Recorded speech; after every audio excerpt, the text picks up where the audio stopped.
Creativity can be simply defined as the state or quality of being creative, or being able to make things in a variety of new ways. But there's a better definition when it comes to people and how they engage in it: the ability to transcend traditional ideas, rules, patterns, relationships, or the like, and to create meaningful new ideas, forms, methods, interpretations, etc. Originality, progressiveness, or imagination. Creativity isn't merely the act of making new things. It's a powerful tool for shaping the world around us and allowing people to connect and grow in ways they never thought possible before. This truth is especially evident for Black people. Throughout the various struggles that Black people have faced, creativity has played an instrumental role in their history. In the US, Black Americans generated movements like the Harlem Renaissance and the Chicago Black Renaissance, born from a desire to give their hopes and dreams form and to imagine themselves beyond their present circumstances. The Black community in Chicago has a rich creative history, especially stemming from its renaissance with artists like Gwendolyn Brooks, Nat King Cole, Gordon Parks, and Richard Wright, just to name a few. Much of the impetus behind this movement came from very challenging times. From the Great Migration, which brought many Black Southerners to the city, to the Red Summer of 1919, and even the Great Depression. Despite the disheartening and difficult circumstances these periods of time were, Black creativity still emerged, stronger than ever.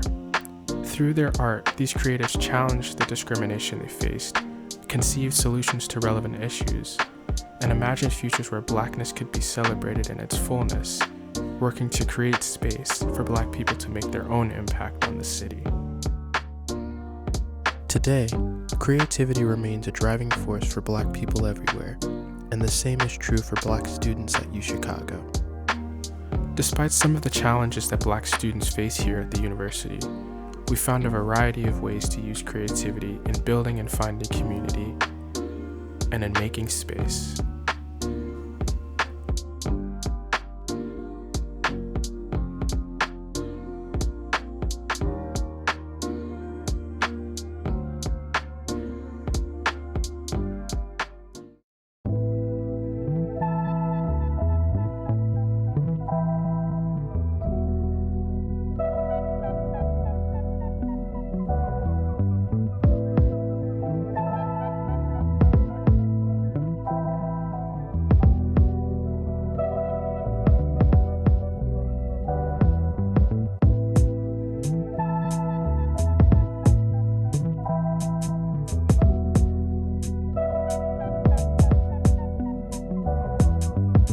She suggested to me, she told me, oh, why don't you just have a crochet business? And I immediately wrote it off because I'm like, girl, I'm going to UChicago. I'm not going to UChicago to get a degree to have a crochet business. Like, I'm trying to go to law school, So I completely wrote her off in the moment. And then fast forward, the pandemic came. And I think the pandemic had us really questioning a lot of different things. That really affected me emotionally, affected my family, affected my friends. And it was just really jarring seeing this in the news over and over and over. And there wasn't really an escape because you couldn't really go anywhere. And so I had all of these emotions kind of bottled up and didn't necessarily have a way to express it. So it was at that point where I decided, okay, you know what? I'm going to start this crochet page, because crochet for me has always been the vessel that I've used to kind of relax, kind of think things out. And it's always been my calming mechanism. And so I decided, you know what, I need to be calm during this time. And that's when I opened up the crochet page. I messaged a lot of my family and friends, was like, hey, I started this page, go check it out. And at the time I was called The Hookup because I thought it was cute. But then as time went and kind of evolved, and I learned, there were other crochet accounts out there, and I kind of learned the nuances, even in this small community. It wasn't until I found this Facebook group of Black women who crocheted that I realized, oh my goodness, you telling me I can make more than a scarf? You're telling me I can make more than a blanket? I did not know. I saw these women literally cranking out some of the most unique pieces I'd ever seen in my life.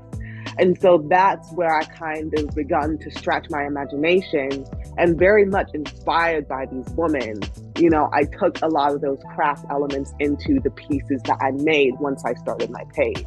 And I think that as I saw this not only as a creative venture where I could kind of express myself, but also as a business and something that I could own, and especially in the fashion industry, which is very white, you know, I think it's very important for Black people and other people of color to put their names on the things that they own.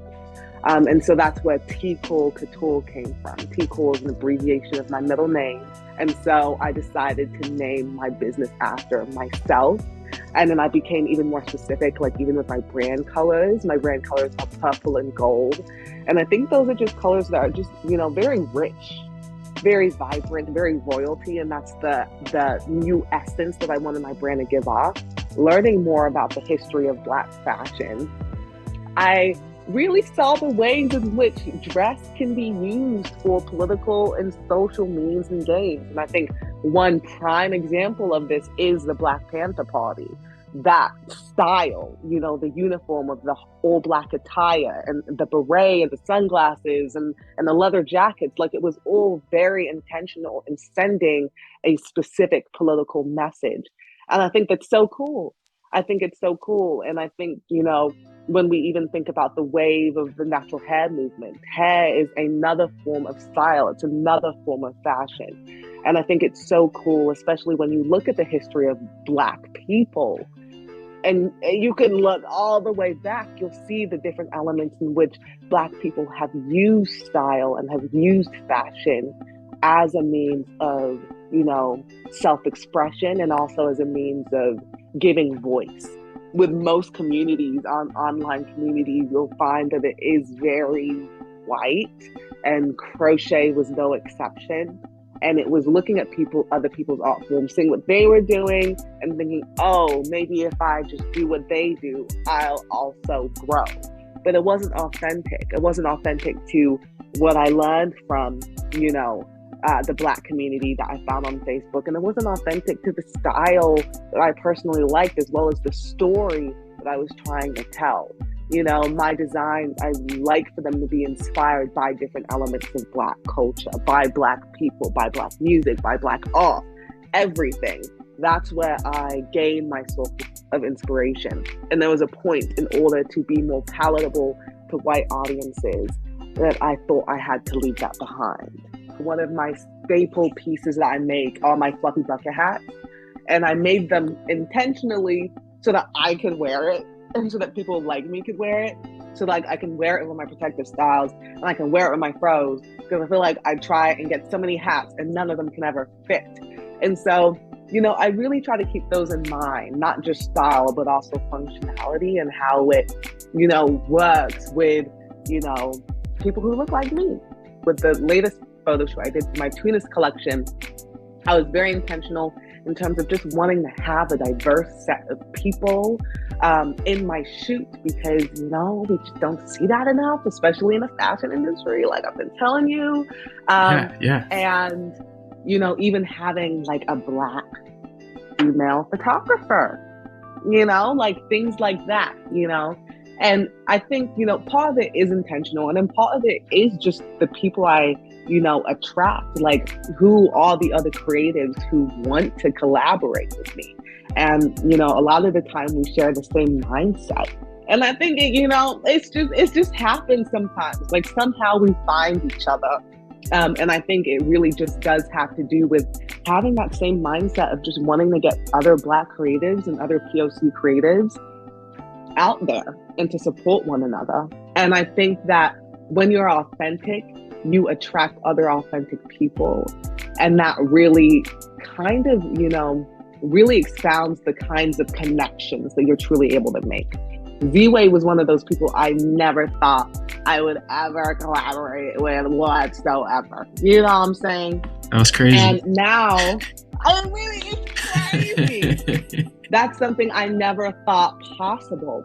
With both Z-Way and Jamila, these are women I've been following for quite some time. Like, I'm a real fan of these people.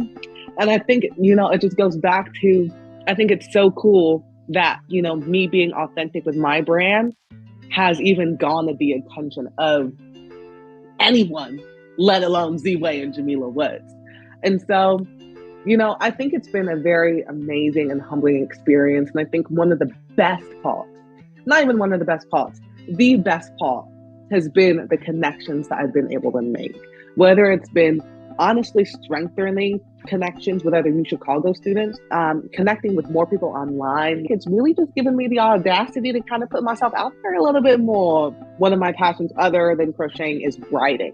And so even being able to use this as a vessel to be able to make connections with the people who are doing exactly what I want to do in life, you know what I'm saying? And to have connections like that I can go to in the future to ask for help or to ask for advice.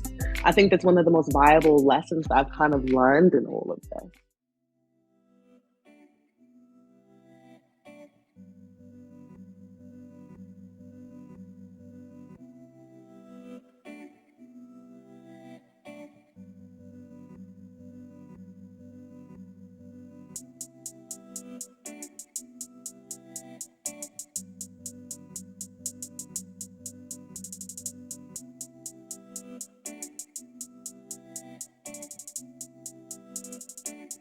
I was shook. So I was like, okay, well, I'm gonna just start one. Well, obviously, I had to make sure that I wasn't the only one who wanted it. So I actually asked a lot of Black students and a lot of other classmates, hey, would y'all be interested in having a Black convocation? And I didn't hear a no. I didn't hear a single no. So I'm like, okay, the demand's there. I'm going to get it together. It was definitely an interesting process. So I was only my freshman year, and very shortly into my freshman year, I was like, okay, we have to get this Black convocation prepared for next year. And I actually spent a good chunk of that first year just trying to get permission. And so I honestly didn't know what to do. But thankfully, the vice provost at the time kind of stepped in. And so that whole summer, I spent it planning the Black convocation. And the only person I had help from at the time was my good friend, my great friend, Dio Adeoye.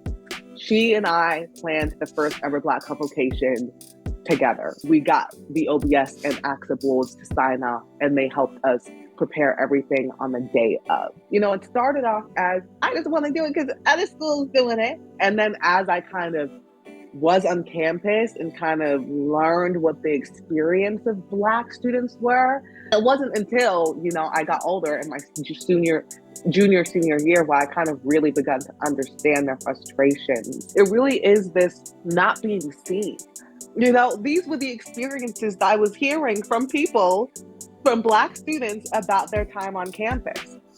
And so it really became something bigger and an effort for me to let Black students know. I didn't care about anybody else. To let Black students know that there is a space here for you. That you deserve to be here. And there are going to be moments where you're going to question yourself, where you're going to feel like you don't belong. But you need to know that you have a community of people here that you can come to when you feel like that, who understand you, who truly understand you and want you to be here. And so that's why I thought it was very important to have student speakers, to have faculty speakers, to have community speakers that could really speak to, especially in that first convocation, everybody, but to our incoming freshmen, to let them know it's going to be challenging for some of y'all, but we got you. Okay, we are family here. And so that was really the essence that we wanted Black Convocation to embody. Being able to see the attendance of numbers grow, being able to hear how Black students have reacted to it. We need to find community in moments like that. We need to find people that we can come to for strength. And so that's what Black Convocation is about. I went to a predominantly Black and brown high school, and I saw too often people count themselves out before they could even try.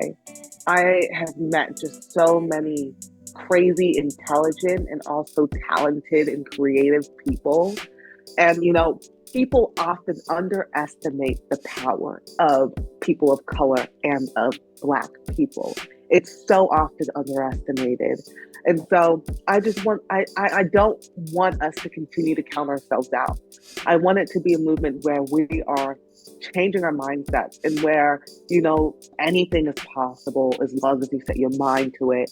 And as long as you're moving in a community of people that believe in you, where y'all can believe in each other and uplift each other.